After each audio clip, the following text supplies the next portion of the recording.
மாலையாகிவிட்டது. சூரியன் அடிவானத்தில் மறையவிருந்தது. வெள்ளை மேகங்கள் மேற்கில் நீலவானத்தை நிரப்பின. அஸ்தமன சூரியனின் தங்க கதிர்கள் பலவிதமான வண்ணங்களால் மேகங்களை நிரப்பின. பூமியின் கீழே கோதுமை வயல்கள் குளிர்ந்த மாலை காற்றில் அசைந்தன. வண்ண வண்ண வண்ணத்து பூச்சிகள் பயிர்களின் மேல் படபடத்தன. திடீரென்று அவைகளில் ஒன்று வானத்தை நோக்கி பார்த்து மேலே வண்ணமயமான மேகங்கள் மிதப்பதைக் கண்டு, "ஆ, அங்கே பார், வானத்தில் அழகான தேவதைகள் நடனமாடுகின்றன" என்றது. வானத்தில் மிதக்கும் மேகங்கள் பூமியை பார்த்தன.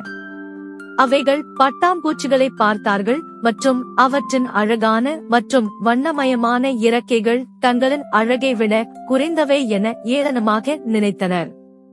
பெருமைமிக்க மேகங்கள் பட்டாம்பூச்சிகளை தங்களுக்கு தாழ்வாக கருதின. ஆனால் பட்டாம்பூச்சிகள் அவற்றின் சொந்த நிறங்களை கொண்டிருந்தன. மேகங்கள் அஸ்தமனம் செய்யும் சூரியனில் இருந்து வெளிவரும் கதிர்களில் இருந்து தங்கள் நிறங்களை கடன் வாங்கின. அந்த நிறங்கள் எவ்வளவு காலம் நீடிக்கும்? சூரியன் படிப்படியாக மறைந்து கொண்டிருந்தது. அதன் வெளிச்சமும் மங்கலானது. அஸ்தமன சூரியனுடன் மேகங்களின் நிறங்களும் மங்கிக் கொண்டிருந்தன. வண்ணத்துப் பூச்சிகள் மேகங்களின் மங்கலான வண்ணங்களை பார்த்தன. இருப்பினும் அவர்களின் நிறங்கள் முன்பு போலவே இருந்தன. ஆனால் மேகங்கள் தங்கள் நிறங்களை சூரியனிடம் இருந்து கடனாக பெற்றனர். கடன் வாங்கிய வண்ணங்களால் மேகங்கள் அழகாக தெரிந்தன. ஆனால் அவை அவற்றின் அழகை பற்றி பெருமிதம் கொண்டன. விரைவில் சூரியன் மறைந்தது. இருள் சூழ்ந்தது. மேகங்களும் இருண்டன.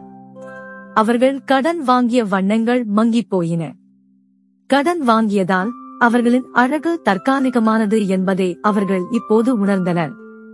அவர்கள் தங்கள் தவறான பெருமைக்காக வெட்கப்பட்டார்கள்.